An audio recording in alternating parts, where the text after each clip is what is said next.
Christensen, and I'm the coordinator of officials for IFAF in Europe. This is the bullet training tape for center judges on punts on crews of 8. But keep in mind, this is the baseline, so it's up to you to add your own personal flavor to add bullets to the list. And with that said, I hope you enjoy it, and I hope you find it useful.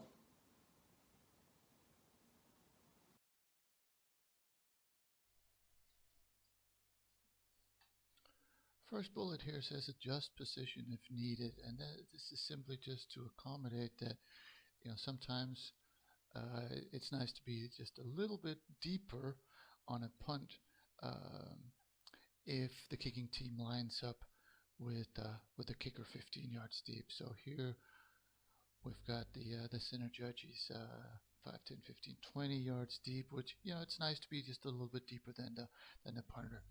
And then of course counting team K is it's always important to count the team that you're responsible for.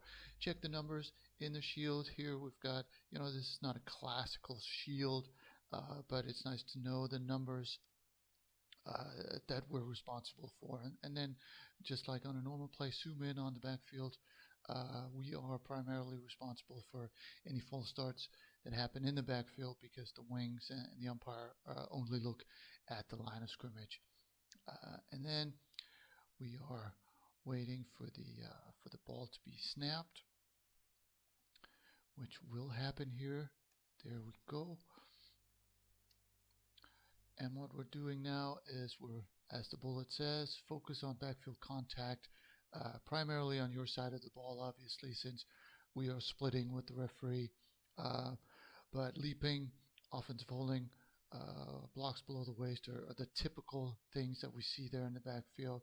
And then once the ball is gone, we're cleaning up, certainly in the backfield, make sure that that's all cleaned up. And then during the return, if we have one, we're looking at point of attack. When there is no point of attack, when there is no return, we're simply cleaning up between us and the ball, between us and the back judge, between us and where the play ends, where the kick ends.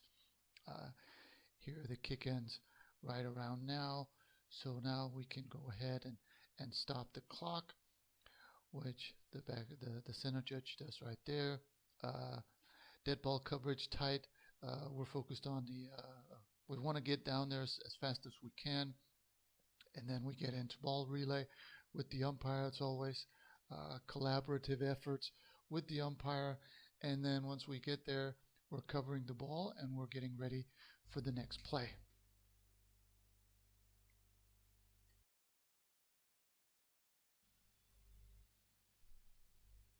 Same game, different punt, but obviously same bullets. So the first bullet says adjust position if we need be. Here, this punt formation isn't as typical as the previous punt formation, so it's not necessary to be as line up as deep, so we can line up more or less in our usual position. Count the kicking team. Obviously, we need to make sure that they only have 11. Check our numbers.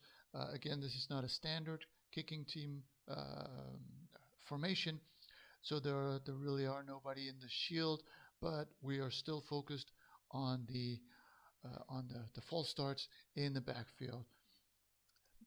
And then the kick is off, the snap goes, and the kick is off. Now, if this is the first time it happens in the game, it can come as a bit of a surprise. If this is what they do every kick, it shouldn't.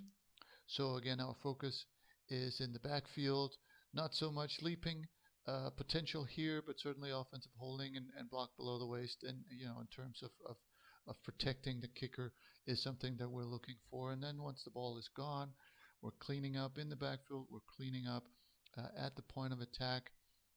Again, here we don't have much of a return, so the point of attack doesn't present itself to us the same way. But as soon as the play ends, we're stopping the clock.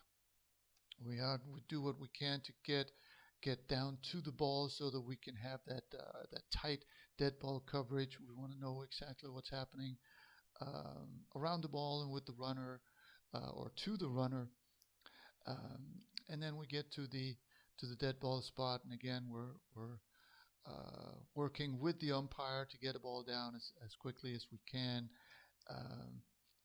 and once we're done covering the ball, we are then ready for the first down.